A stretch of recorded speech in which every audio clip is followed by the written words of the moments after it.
지금 저희가 속회공과를 나누고 있는데, 제가 지난번에도 여러분에게 한번 문제를 낸 것 같은데, 우리 속회공과의 큰 주제가 뭐였죠? 자, 한번 대답해 보겠습니다. 시작. 맞아요. 역시 똑똑하시네요. 그리스도를 전함. 이것이 속회공과의 큰 주제예요. 이것은 단순히 속회공과에 공부하는 목적이 아니라 교회를 세우신 목적과 더불어 성도로 부름받은 우리의 사명이기도 합니다. 그죠? 하나님이 우리를 구원해 주신 것이 구원이 목적이라면 우리는 예수 믿자마자 어디로 가야 돼요? 하나님 나라 가야 돼요. 나 오늘 예수 믿으니까 세례 받는 즉시 우리는 꼴까닥 해야 돼, 그냥. 그래서 하늘나라가 목적이면 가면 되지만 구원은 신앙생활의 출발이지 끝이 아닙니다. 이제 우리가 구원받았다면, 이제 우리가 하나님의 자녀가 되었다면 이 땅에서 뭐예요? 사명이 있어요. 그 사명이 뭐예요? 그리스도를 전하는 거예요. 그래서 내가 구원받았듯이 다른 사람도 구원받게 하는 거룩한 사명이 저나 여러분에게도 있는 줄로 믿습니다. 그게 교회의 목적이고 우리의 부르심이죠. 그러면서 이러한 사명을 감당할 수 있도록 하나님이 우리에게 보내주신 분이 있죠. 그분이 누구예요? 누구시죠? 성령님이셔요. 역시 할렐루야. 예. 그래서 우리 속회공과는 하나님에 대해서, 예수님에 대해서, 그리고 마지막 성령님에 대해서 나누고 있어요. 한번 복습해 봅시다. 첫 번째 뭐냐면 충만케 하시는 성령님에 대해서 배워봤잖아요. 그죠? 우리에게 성령 충만히 내려오시는 성령님이신데, 왜 하나님이 우리에게 성령 충만함을 주시는 이유가 뭐냐? 첫째는 성령 충만은 하나님의 약속이기 때문이에요. 그렇죠. 이 정도 하면 딱 나오죠. 예. 성령 충만은 주님의 약속이기 때문에. 이 말은 뭐냐면 성령 충만해도 되고 안 해도 되고 이게 아니라 반드시 우리가 그리스도인이라면, 하나님의 자녀라면 성령 충만 반드시 받아야 된다는 거예요. 그게 주님이 약속하신 거, 너를 꼭 받아야 돼 라고 말씀하신 거거든요. 그럼 왜 성령 충만을 받아야 되느냐? 두 번째 이유예요. 충만함을 입어야 하나님의 일을 할 수 있기 때문이에요. 하나님의 일은 하나님이 하셔야 됩니다. 그리고 그 하나님의 일은 성령 하나님이 우리 가운데 임하심으로 한다는 거죠. 그리고 그 하나님의 일의 가장 큰 일이 뭐예요? 바로 복음 증거입니다. 물론 성령의 능력으로 불가능이 가능해지는 기적이 일어나고 이적이 일어나고 능력이 나타날 거예요. 은사도 있습니다. 그런데 이 모든 기적과 이적과 은사의 목적은 뭐냐면 복음 증거하는 거예요. 한 영혼이라도 예수 믿게 하려는 복음의 증거의 능력이 바로 성령 충만함에 있는 줄로 믿습니다. 그래서 우리가 성령의 충만함을 받아야 돼요. 그리고 두 번째로 나눠봤던 지난주 뭐예요? 역사하시는 성령님에 대해서 나눠봤습니다. 그러면서 우리가 담대히 복음을 전해도 박해가 있을 수 있다는 거예요. 성령님이 힘이 없어서가 아니라 그 박해를 통해서 또 다금 깨닫게 하신 하나님의 섭리와 계획이 있죠. 뭐예요? 더 넓은 곳에서 더 성령의 역사심을 보여주기 위한 과정이 그 박해 속에 있었습니다. 그래서 복음을 증거해도 박해가 있다. 그리고 두 번째는 뭐예요? 박해 속에서도 능력이 나타난다. 그래서 아무리 세상은 우리를 가로막고 복음 못 전하게 막아도 살아계신 성령의 역사와 능력은 나타난다는 거예요. 그러면서 그 능력은 복음의 열매로 맺게 한다는 거죠. 아무리 핍박하고 아무리 방해하고 아무리 박해를 해도 살아계신 성령의 역사는 막을 수 없다는 거예요. 그 성령의 역사는 오늘도 동일하게 일어나는 줄로 믿습니다. 오늘도 사람들은 변해가고 또 세상은 변해간다 할지라도 성령 하나님은 결코 변함없이 우리 가운데 역사하시는 능력의 하나님이신 줄로 믿습니다. 그러기에 오늘 우리도 어떤 환경이나 불리한 상황 속에서도 역사하시는 성령 하나님을 굳게 의지함으로 성령의 충만함을 받아 날마다 사명을 감당하는 우리가 되어야 될 줄로 믿습니다. 요즘은 전도하기 힘들다, 교회 이끌기 참 힘들다라고 말하는 어려운 환경이 있는 거 맞아요. 하지만 환경이 문제가 아니고 조건이 문제가 아니고 상황이 문제가 아니라 그 모든 것을 뛰어넘어 역사하시는 성령님이 지금 나와 함께 하시는가, 그 성령님이 내 안에 충만한가, 그것이 먼저 우리가 점검하고 체크해 봐야 될 내용이라는 거죠. 아무리 세상이 전도하기 편하다 할지라도 내가 성령 충만하지 않으면 안 되는 것이고, 아무리 상황이 어렵다 할지라도 내가 성령 충만하면 그 성령의 능력으로 복음이 증거되고 역사와 복음의 열매가 맺어지게 될 줄로 믿습니다. 저는 부디 우리 교회가 또 여러분이 이러한 성령이 충만하여 하나님의 복음을 능히 감당할 수 있는 아름다운 재단, 또 복된 성도 여러분이 되시기를 주님의 이름으로 간절히 축원합니다. 자, 그런 의미로 우리 옆 사람에게 이렇게 한번 인사했으면 좋겠어요. 성령 충만함을 받읍시다. 어떻게 옆 사람이 좀 성령 충만한 것 같아요? 네. 할렐루야. 네. 성령 충만함이 해답이에요. 자, 오늘은 그러면 어떤 성령님에 대해서 오늘은 나누느냐? 동행하시는 성령님이에요. 여러분 제목만 들어도 참 은혜가 되지 않습니까? 동행하시는 성령님. 성령님은 저 멀리 백두산 산꼭대기 계시거나 한라산에 가시거나 어디 유명한 기도원에만 계시는 성령님이 아니라 지금 뭐예요? 나와 동행하시고 나와 함께 하시는 성령 하나님이신 줄로 믿으시기를 바랍니다. 성령님이 나와 동행한다는 거, 여러분 그거보다 더 큰 힘이 어디 있을까요?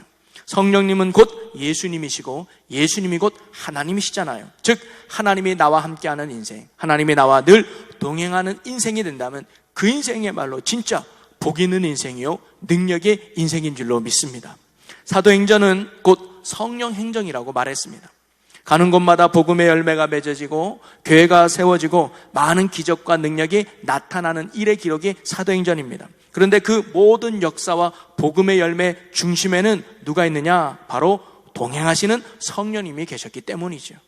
초대교회는 당시 많은 핍박이 있었습니다. 많은 박해가 있습니다. 예수 믿는 것 때문에 재산이 몰수되기도 하고 예수 믿는 것 때문에 목숨까지도 잃는 그런 심한 박해와 고통이 초대교회 안에는 있었습니다.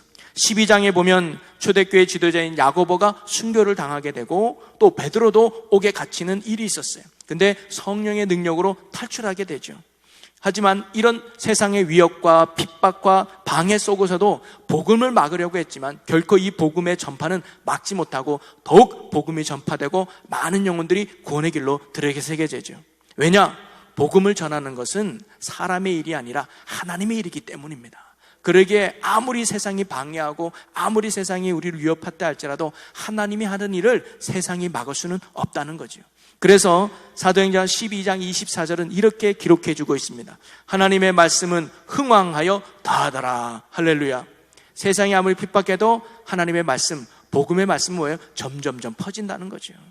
이처럼 초대교회는 극심한 핍박과 위험이 있음에도 날로 복음이 확장되어 가고 전파되어 갔습니다. 그 흐름이 14장까지 이어지죠. 그래서 14장은 안디옥 교회가 바울과 바나바를 한 조를 만들어서 복음을 전할 수 있도록 파송을 합니다. 그래서 그들이 이고니온으로 가서 복음을 전하게 되죠. 그래서 그곳 사람들에게 예수의 복음을 전합니다. 그래서 많은 사람들이 복음을 받아들이고 기적과 능력을 경험하게 되죠. 그래도 여전히 핍박과 그들을 위협하는 유대인들의 무리는 거기도 있었어요. 자, 그런데 이러한 극심한 핍박과 어려움 가운데서도 그들이 승리하며 복음의 열매를 맺을 수 있었던 이유가 어디 있느냐? 바로 동행하시는 성령님 때문인 줄로 믿으시기 바랍니다. 오늘 말씀이 그걸 가르쳐주고 있죠. 우리 사도행전 14장 3절 말씀 우리 한번 같이 읽어보겠습니다. 두 사도가 오래 있어 주를 힘입어 담대히 말하니 주께서 그들의 손으로 표적과 기사를 행하게 하여 주사 자기 은혜의 말씀을 증언하시니 아멘. 저기 사다가 아니고 사도인데 오다가 났어요. 여러분 오해가 없으시길 바라요. 두 사다가 아니고 두 사도입니다. 예. 두 사도가 뭐예요? 주를 힘입어라는 단어를 주목해 표현했어요. 주를 힘입었다는 뭐냐면 자기의 어떤 실력을 의지하지 않고 자기의 어떤 돈주머니를 의지하지 않고 자기 어떤 지식이나 백을 의지해서 일하지 않고 뭐예요? 주를 힘입었다는 건 성령의 능력을 힘입었다는 거예요. 그걸 힘입었더니 뭐예요? 주께서 그들의 손으로 표적과 기사를 행하게 하여 주사. 성령의 능력을 의지했더니 그 성령의 능력으로 뭐예요? 표적이 일어나고 기사가 일어나고 능력이 나타났다는 거예요. 그래서 그 기적을 보고 많은 사람들이 예수님께로 돌아오고 하나님께로 돌아오는 복음의 열매들이 맺어졌다는 것입니다. 바로 하나님께서 바울과 바나바의 손을 도구 삼아서 하나님의 복음의 역사를 이루어갔다는 거죠. 여러분 물론 기적과 이적이 기독교의 전부는 결코 아닙니다. 그러나 때로 복음을 전하는 데 있어서 획기적인 계기가 되기도 합니다. 병고침 받은 경험이 있는 사람은 훨씬 더 하나님의 살아계심을 빨리 받아들이는 것이죠. 뭔가 불가능한 일들이 성령의 능력으로 해결받고 가능해지면 하나님께로 돌아오는 복음의 열매들이 훨씬 많이 맺어지게 되어 있습니다. 그래서 이런 기적과 이적은 복음을 신뢰하도록 돕는 복음을 전하는 사람에게 매우 유익한 과정이기도 합니다. 저는 오늘 우리 교회도 이러한 은혜와 역사가 일어나는 교회가 되기를 주님의 이름으로 간절히 소망합니다.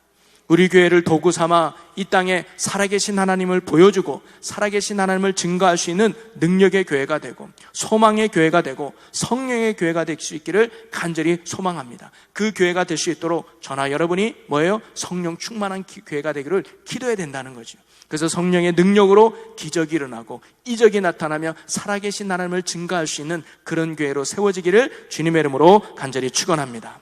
자, 그럼 다시 성경으로 돌아가면 이 바울과 바나바가 이고니온에서 복음을 전해서 많은 사람들이 돌아오게 됩니다. 그런데 거기에 못지않게 또 바울과 바나바를 핍박하는 유대인들의 무리도 많았어요.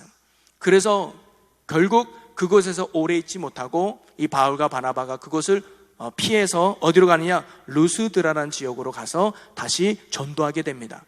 그곳에서 있었던 일이 오늘 우리가 읽은 본문 말씀의 내용이죠. 오늘의 내용을 간략하게 요약해보면 이렇습니다. 그곳에서 날 때부터 걷지 못하는 한 장애우가 있었습니다. 그런데 바울이 그 사람을 고쳐주죠. 일어나라 했더니 그 사람이 평생 태어나서 한 번도 걸어보지 못한 이 사람이 발작 일어나서 걷기도 하고 뛰기도 하는 거예요. 하나님의 역사가 나타난 거죠. 그런데 이 광경을 보고 그곳 사람들이 뭐냐면 신이 사람의 형상으로 나타났다라고 고백하는 거예요. 왜냐하면 그거는 사람으로서는 불가능한 일이었으니까. 저건 분명히 신일 거야. 그래가지고 당시 제사장이 제물을 가지고 바울과 바나바가 있는 호텔 앞에 와서 제사 지내려고, 오 신이여 우리의 제사를 받아 주옵소서. 이런 광경 앞에 나와보니까 음식이 차려져 있는 거예요. 소와 화환들이 있으니까 이게 무슨 일이요? 가슴을 치며 옷을 찢으며, 아닙니다 여러분, 이걸 능력을 베푸신 분은 우리는 아닙니다. 우리는 사람일 뿐이에요. 살아계신 하나님이 여러분에게 나타낸 거예요. 여러분, 지금도 살아계신 하나님을 여러분이 믿으셔야 됩니다. 우상 숭배를 정리하고 하나님께로 돌아오십시오라고 촉구하는 말씀이 오늘 말씀의 전체적인 내용이죠. 자, 그러면 오늘 이 사건과 이야기를 통해서 우리에게 깨닫게 해주시는 영적 교훈이 무엇일까? 세 가지를 한번 생각해보고 우리가 또 도전하고 다짐할 수 있는 그런 귀한 시간이 되었으면 좋겠습니다. 저 첫째 제목을 한번 같이 읽어보겠습니다. 시작. 믿음은 들음에서 난다는 것이죠. 자, 루스드라에서 전도는 나면서부터 걷지 못했던 한 사람을 고친 이야기부터 시작되잖아요. 그런데 바울이 이 사람을 고쳐줄 때 이 사람에게 뭘 받냐면 구원받을 만한 믿음이 있다는 것을 보고 이 사람에게 선포를 해요. 한번 9절을 볼까요? 자, 9절 말씀 같이 읽어봅니다. 바울이 말하는 것을 듣거늘 바울이 주목하여 구원받을 만한 믿음이 그에게 있는 것을 보고, 바울은 이 사람에게 구원받을 만한 믿음이 있는 걸 보고 일어나라 라고 선포했던 거예요. 그러면 구원을 받을 만한 믿음이라 이 말은 뭐냐면 이 사람이 뭐예요? 예수 이름을 의지할 믿음이 있다는 거예요. 예수님이면 내 병을 고쳐줄 거야. 예수님이면 나를 살려줄 거야. 예수님이면 나를 구원해 줄 거야. 이런 믿음의 확신이 이 사람에게 있다는 걸 사도 바울이 뭐예요? 알았다는 거예요. 그래서 그에게 이렇게 말합니다. 너 예수 믿지? 너 살아계신 예수 믿지? 그러면 그 예수를 의지하여 선포할 테니 일어나 했더니 이 사람이 뭐예요? 그 말을 믿고 순종했더니 일어나게 되어진 것이죠. 바로 이처럼 믿음은 뭐냐면 들음에서 나는 거예요. 이 사람이 이런 구원받을 만한 믿음이 있었던 계기가, 또 이유는 뭐냐? 9절 초반에 나옵니다. 자, 우리 초반을 한번 읽어볼까요? 바울이 말하는 것을 듣거는 이라는 말. 그러니까 이 사람이 처음부터 이런 믿음이 생긴 게 아니라 바울이 말하는 말을 잘 들은 거예요. 바울이 뭘 말했겠어요? 세상에서 성공하는 7가지 법칙 뭐 이런 걸 얘기했을까요? 아니죠. 뭐예요? 예수가 그리스도입니다. 예수가 죽었다가 살아나신 그리스도입니다. 그분이 구원자입니다. 그분을 만날 때 불가능이 없습니다. 뭐예요? 예수의 복음을 전한 거예요. 이 복음을 들으면서 이 사람 마음에 뭐가 생긴 거예요? 믿음이 생긴 거죠. 그러면서 바울은 그의 믿음을 보고 구원에 이를 만한 믿음이 있다는 것을 보고 그에게 선포하며 그가 구원의 열매를 맺게 된 것입니다. 이처럼 믿음은 들음에서 납니다. 하나님의 말씀은 살아있습니다. 그래서 그 생명의 말씀이 우리 마음에 새겨지면 뭐예요? 믿음이 생기는 거예요. 그리고 그 믿음으로 말미암아 우리는 구원을 받게 되는 것이죠. 성경에는 이런 이야기가 또 하나 나옵니다. 여호수아 2장에 가면 이제 여호수아가 여리고성을 점령할 때 정탐꾼을 보내죠. 근데 그 정탐꾼을 숨겨준 여인이 있어요. 그 여인이 누구죠? 라시인데, 라시. 이름이 두 자예요. 누구죠? 라합이에요. 기생 라합이 정탐꾼을 목숨 걸고 숨겨줍니다. 오늘로 보면 역적이에요. 그런데도 숨겨져요. 숨겨진 이유가 뭐예요? 하나님을 믿었기 때문입니다. 왜? 그 하나님이 이 여리고성을 점령한다면 그 말씀대로 될 거야. 그러면 이 여리고성은 멸망할 거야. 그러면 그 하나님 앞에 나아가 구원받을 수 있도록 기도해야지, 간구해야지. 그래서 그 정탐꾼에게 당신이 이 성을 멸망할 때 우리 좀 구해 주십시오. 우리는 그 하나님을 믿습니다. 그래서 그 여리고성이 멸망할 때 유일하게 구원받은 게 라합과 그 식구들만 구원을 받게 돼요. 자, 그렇다면 이 라합이 어떻게 하나님을 믿을 수 있었을까요? 그는 하나님을 기적을 본 적도 없어요. 왜냐하면 그는 항상 여리고에만 살았던 사람이었어요. 근데 그가 어찌 그런 위대하신 하나님을 믿을 수 있었을까요? 뭐예요? 소문을 들었기 때문입니다. 그가 기생이잖아요. 그러니까 이런저런 나그네 사람들이 얘기하는 걸 들었을까요? 어머, 김씨 아저씨 오셨네요. 한 잔 드세요. 이봐, 내가 김마담, 내가 라마담이죠, 라마담. 내가 말이야, 지난번 얘기를 들었는데 저 이스라엘이라는 민족이 있는데 그 민족이 이런 민족이래. 홍해도 갈랐고 뭐 반석에서 물다. 이런 민족이 뭐 여리고 성을 친다는 얘기가 있어. 저쪽에서 또 그 얘기 들은 거예요. 그러면서 이 라합이라는 뭐가 된 거예요? 믿음이 들어간 거예요. 한번 볼까요? 자, 여호수아 2장 10절 말씀을 보겠습니다. 읽겠습니다. 이는 너희가 애굽에서 나올 때에 여호와께서 너희 앞에서 홍해 물을 마르게 하신 일과 너희가 요단 저쪽에 있는 아모리 사람의 두 왕 시온과 옥에게 행한 일 곧 그들을 전멸시킨 일을 우리가 들었음이니라. 이 라합이 하나님의 역사와 능력을 들은 거예요. 오늘날 뭐예요? 설교와 말씀을 들은 거죠. 이 말씀을 들었다 보니까 이 라합에게 뭐가 들은 거예요? 믿음이 들어간 거예요. 그래서 하나님에 대한 뭐예요? 두려움이 생긴 거죠. 11절 말씀 읽어보겠습니다. 우리가 듣자 곧 마음이 녹았고 너희로 말미암아 사람이 정신을 잃었나니 너희의 하나님 여호와는 위로는 하늘에서도 아래로는 땅에서도 하나님이시니라. 아멘. 그 말을 듣고 뭐예요? 하나님밖에 없구나. 그분이 진짜 심판주구나. 그분이 한다 그러면 되는구나. 나 그분한테 구원을 얻어야지 하면서 정탐꾼을 숨겨두고 그들에게 구원을 요청했던 것이죠. 바로 라합은 말씀을 들었고 그 들은 말씀으로 말미암아 믿음이 생겼으며 그 믿음이 그로 하여금 구원받게 했다고 하는 사실이죠. 여러분 사람들 중에 혹시 전도하고 싶은 사람이 있습니까? 이 사람 예수 믿게 하고 싶은 사람이 있다면 어떤 수를 써라도 이 사람이 뭐예요? 복음의 말씀을 듣게 해야 돼요. 내가 전하든 아니면 다른 사람이 전해주든 아니면 1년에 한두 번 교회에 오든지 말씀을 듣는 자리에 와야 그 사람에게 뭐가 생기는 거예요? 믿음이 생긴다는 것이죠. 1년에 한 번이든 두 번이든 복음을 듣고 말씀을 들을 때 그 마음에 서서히 생명의 믿음이 생겨나게 되는 것이고 어느 순간 예수님이 믿어지는 은혜가 그 영혼에게 나타난다는 것입니다. 또한 우리 자신도 말씀을 더욱 가까이 할 때 우리의 믿음이 더욱 견고해질 수 있는 거예요.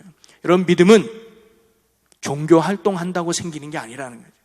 봉사 많이 한다고 뭐 새벽 예배 뭐 100번 참여한다고 뭐뭐 한다고 믿음이 생기는 게 아니라 성경은 믿음에 생기는 기준을 뭐예요? 들음에서 난다고 분명히 말씀하고 있습니다.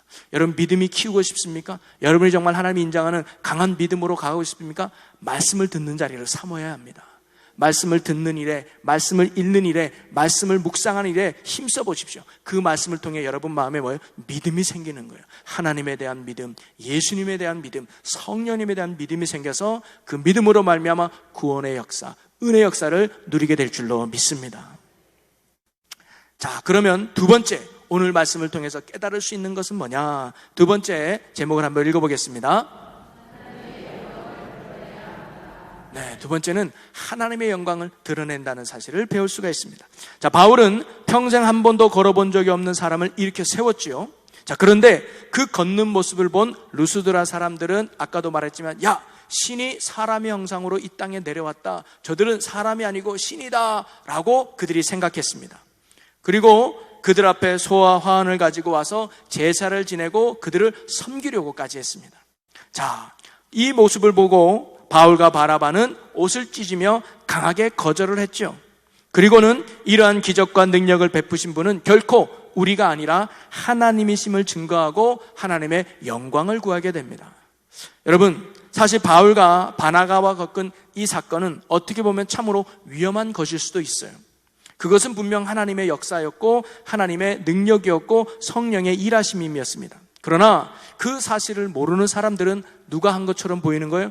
바울이 한 것처럼 보였고 바나바가 한 것처럼 보였습니다. 그러니까 어느 순간 그들을 떠받치게 되는 것이죠. 능력의 종이다, 정말로 신이 이 땅에 내려왔다 하면서 그들을 영시하기 시작합니다. 그러면 그러한 친송을 받으면서 자기도 모르게 교만해질 때가 있다는 것이죠. 그러면서 하나님의 가야 될 영광을 사람이 가로채서 자기를 우상화시키는 범죄에 빠지게 되는 경우가 많다는 겁니다. 그래서 어떻게 보면 바울과 실라 이런 기적은 위험한 순간일 수도 있다는 거죠. 종종 이단의 교주가 나오는 이유가 이런 이유 때문이에요. 교주가 왜 생기느냐? 그들도 과거에는 평범한 집사, 평범한 권사, 평범한 장로였어요.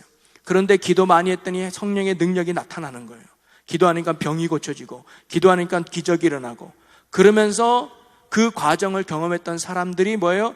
그 사람을 따르게 되죠. 떠받치게 되니까 거기에 우쭐해가지고 하나님께 영광을 돌리기보다는 자기가 우상화돼서 나를 따르라 하면서 뭐예요? 교주가 만들어지는 거거든요.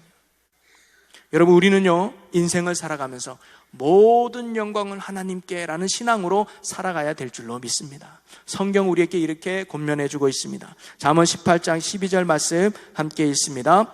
사람의 마음의 교만은 멸망의 선봉이요 겸손은 존귀의 길잡이니라. 아멘. 사람이 교만하면 멸망으로 가게 될 것이고 사람이 겸손하면 존귀하게 될 것이다 라고 말해요. 교만은 뭐예요? 나를 드러내는 게 교만이요, 겸손은 다른 말로 하면 하나님을 드러내는 게 겸손인 줄로 믿습니다. 내가 한 것 같지만 아니요, 하나님의 은혜 주셔서 했습니다라고 하나님을 높여드리는 것. 내가 이룬 것 같지만 하나님께 모든 영광을 돌리는 것, 그것이 겸손이요, 그런 사람을 오늘도 하나님이 도구로 삼아 놀라운 역사를 이루어가게 될 줄로 믿습니다. 우리 교회도 누가 주인이에요? 하나님이 주인이고 하나님이 이만큼 인도하실 줄로 믿습니다. 앞으로도 하나님을 앞장 세워서 하나님께만 영광 돌릴 수 있는 성도와 또 종과 또 이 교회가 되기를 주님의 이름으로 간절히 축원합니다. 그리고 세 번째로 우리가 깨달을 수 있는 교훈은 뭐냐면, 한번 읽어보겠습니다. 역사하신 하나님을 전해야 합니다. 여러분, 바울과 바나바는 이런 기적과 능력을 보고, 여러분, 내가 한 게 아니에요, 그러니까 나한테 절하지 마세요, 이렇게 겸손한 걸로 끝난 게 아니었습니다. 뭐예요? 이 기적의 이야기를 계기로 그들에게 누구를 전하느냐? 하나님을 전했다 이 말이죠. 바울과 바나바는 사람들에게 살아계신 하나님께 돌아오라고 권면하고 당부하고 있습니다. 우리 15절 말씀을 함께 읽어보겠습니다. 이르되 여러분이여 어찌하여 이러한 일을 하느냐? 우리도 여러분과 같은 성정을 가진 사람이라. 여러분에게 복음을 전하는 것은 이런 헛된 일을 버리고 천지와 바다와 그 가운데 만물을 지으시고 살아계신 하나님께로 돌아오게 함이라. 아멘. 그 자리가 불편해서 도망간 게 아니라 그 자리를 이해시키고 누구를 전하는 목적으로 삼은 거예요? 하나님을 전하는 목적으로 삼았습니다. 여러분, 그러니 우상 숭배를 버리고 살아계신 하나님께 돌아오세요라고 권면하고 당부하고 있는 것입니다. 특별히 이 바울과 바나바는 대자연 속에서 이루어지는 모든 사건을 통해서 우리를 향한 하나님의 사랑이 계속되고 있음을 가르쳐주고 있습니다. 자, 17절 말씀을 또 한번 읽어보겠습니다. 그러나 자기를 증언하지 아니하신 것이 아니니 곧 여러분에게 하늘로부터 비를 내리시며 결식이를 주시는 선한 일을 하사 음식과 기쁨으로 여러분의 마음에 만족하게 하셨느니라 하고, 비록 지금 여러분이 하나님을 모른다 할지라도, 여러분이 하나님을 만나거나 알지 못한다 할지라도 이 세상을 창조하신 하나님을 여러분을 사랑하셔서 지금까지 돌보셨다는 거예요. 지금까지 비도 내리고 열매도 맺게 하시면서 여러분을 돌보시고 지키시는 사랑의 하나님이 계셨음을 지금 뭐예요? 선포하고 증거하고 있는 것입니다. 사도 바울은 하나님의 영원하신 능력과 신성이 그가 만드신 만물 속에 분명히 드러나 있다고 가르쳐 주고 있는 것이죠. 하나님을 안 믿어도 동일한 사랑으로 여러분을 돌보시고 계시는 하나님을 증거하고 있습니다. 그리고 그 하나님은 과거에 계셨던 하나님도 아니고 미래에 계실 하나님이 아니라 지금 여러분과 함께 하시는 하나님을 지금 증거하고 있는 것입니다. 어디에 멈춰 계시거나 과거에 머물러 있는 분이 아니라 하나님은 지금도 우리와 함께 계시는 살아계신 창조주 하나님이심을 바로 전하고 있는 것이죠. 바로 이처럼 바울과 바나바가 살아계신 하나님을 증거하고 전했듯이 오늘 우리도 살아계셔서 역사하시는 하나님을 분명히 전해야 될 줄로 믿습니다. 그것이 기적을 경험하신 목적이에요. 여러분, 복에는 분명한 사명이 있습니다. 여러분이 예를 들어서 질병이 걸려서 하나님께 기도했어요. 고침받았어요. 그 끝나면 안 된다는 거죠. 그 고침받은 것을 통해서 누구를 전해야 돼요? 하나님을 전해야 됩니다. 물질 어려움 당했습니다. 하나님께 기도해서 물질의 복을 받았어요. 복이 복으로 끝나면 반드시 그것은 독이 돼버립니다. 그러나 이 복이 사명으로 연결돼야 돼요. 그래서 복 주신 하나님을 찬양하고 복 주신 하나님을 전할 때 그 속에서 하나님의 영광이 더욱 드러나게 될 줄로 믿습니다.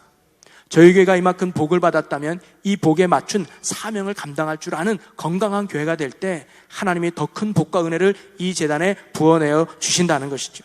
그러게 우리는 어떤 형편에 있든지 또는 어떤 상황이 있든지 살아계시고 함께 하시고 역사하신 하나님의 능력과 그 사랑을 전하는 믿음의 성도가 되어야 될 줄로 믿습니다. 첫째는 우리의 입술을 통해서 증거하고, 둘째는 우리의 삶을 통해서 하나님이 살아계십니다. 하나님이 당신을 사랑하십니다. 하나님이 유일한 구원자입니다라고 선포하고 증거할 수 있는 저와 여러분의 삶이 되시기를 주님의 이름으로 간절히 축원합니다. 말씀을 정리합니다. 우리는 오늘 바울과 바나가 보여준 이 복음의 사역의 모습을 통해서 복음 전파의 사명에 대해서 다시 한번 돌아보고 깨달을 수 있습니다. 오늘 말씀을 통해서 우리는 첫째로 구원 얻을 만한 믿음은 들음에서 시작된다는 것을 깨달을 수 있습니다. 내가 전도하고 싶은 사람이 있다면 그들이 적어도 복음을 듣게 해야 됩니다. 예수가 누군지 듣게 해야 됩니다. 듣든지 아니 듣든지 믿든지 안 믿든지 선포하고 증거해야 될 사명이 우리에게 있어요. 그리고 말씀의 능력이 있음을 믿고 선포하십시오. 그러면 그 말씀이 씨앗이 돼서 언젠가는 그 영혼에서 구원의 열매를 맺게 될 줄로 믿습니다. 그리고 또 하나는 언제나 모든 영광을 하나님께 돌리는 믿음으로 우리는 살아가야 돼요. 자녀를 키워도, 물질의 복을 받아도, 건강해도, 또는 내가 어떤 사람을 전도해도 내가 잘해서가 아니라 하나님의 은혜로, 성령의 능력으로 이 모든 걸 해설했다고 모든 영광 하나님께 올려드리는 신앙으로 살아갈 때 우리 하나님의 큰 기쁨이 될 줄로 믿습니다. 고린도전서 10장 31절에 보면 그런즉 너희가 먹든지 마시든지 무엇을 하든지 다 하나님의 영광을 위하여 하라. 할렐루야. 오늘 저와 여러분의 삶이 또 이 교회의 모든 사역이 오직 하나님께 영광을 위해서 전진할 수 있는 그런 사역이 되기를 주님의 이름으로 간절히 축원합니다. 그리고 언제나 역사하시고 동행하시고 함께 하시는 살아계신 하나님을 우리는 전해야 된다는 거죠. 그것이 우리가 하나님 나라 갈 때까지 감당해야 될 믿음의 사명인 것입니다. 저는 여러분이 어떤 인생을 살아가든지 또는 어떤 삶을 살아가든지 여러분의 삶을 통해서 하나님을 전할 수 있는 복음의 삶이 되시기를 주님의 이름으로 간절히 축복합니다. 또 여러분의 성공한 인생을 통해서든지 때로는 실패를 맛보는 인생을 통해서든지 그곳에서 살아계시고 역사하시는 하나님을 전할 수 있는 간증거리가 많아지는 그런 여러분의 인생이 되기를 주님의 이름으로 간절히 축원합니다. 그리고 더 나아가 우리 교회가 정말 살아계신 하나님을 전할 수 있는 복음의 교회가 되기를 소망합니다. 건물을 자랑하고 역사를 자랑하고 사람의 숫자를 자랑하는 교회가 아니라 제 교회는 정말 하나님이 있는 교회야. 제 교회는 정말 성령의 역사가 있는 교회야. 제 교회는 정말 하나님이 은혜 베푸시는 교회야 라고 하면서 하나님만을 자랑하고 하나님을 높이며 성령님만을 높일 수 있는 그런 복음 위에 굳게 선 교회가 되기를 간절히 축원합니다. 그리고 이 모든 것을 할 수 있는 은혜와 능력이 누구한테 있다고요? 동행하시는 성령님께 있다는 사실을 여러분 결코 잊지 마시기 바랍니다. 그래서 날마다 동행하시는 성령님의 충만한 은혜 속에서 승리하셔서 바울과 바나바와 같이 이 시대 복음의 사명을 잘 감당하여 우리가 하나님 앞에 가실 때 잘했다 칭찬 들을 수 있는 저와 여러분 또 이 충주 제일교회가 되시기를 주님의 이름으로 간절히 축원합니다. 우리 기도하겠습니다. 사랑과 은혜가 많으신 아버지 하나님, 오늘도 살아계셔서 우리와 늘 동행해 주시는 성령 하나님을 찬양합니다. 함께 하시는 성령님을 늘 잊지 않고 성령님을 늘 앞세우며 복음의 사명을 잘 감당하는 교회와 성도들이 되게 하여 주시옵소서. 구원받을 만한 믿음이 생길 수 있도록 복음의 말씀을 꾸준히 전할 수 있는 전도자의 삶을 살게 하여 주시옵소서. 하나님의 영광만을 높이게 하시며 어떤 자리에서든지 하나님을 전하는 복음 전도자의 사명을 잘 감당하는 주님의 귀한 자녀들이 되게 하여 주옵소서. 그러기 위해 무엇보다 동행하시는 성령님을 의지하오니 날마다 성령의 충만함으로 살아가게 하여 주시옵소서. 우리의 영원한 소망과 능력이 되시는 우리 주 예수 그리스도 이름으로 기도하옵나이다. 아멘.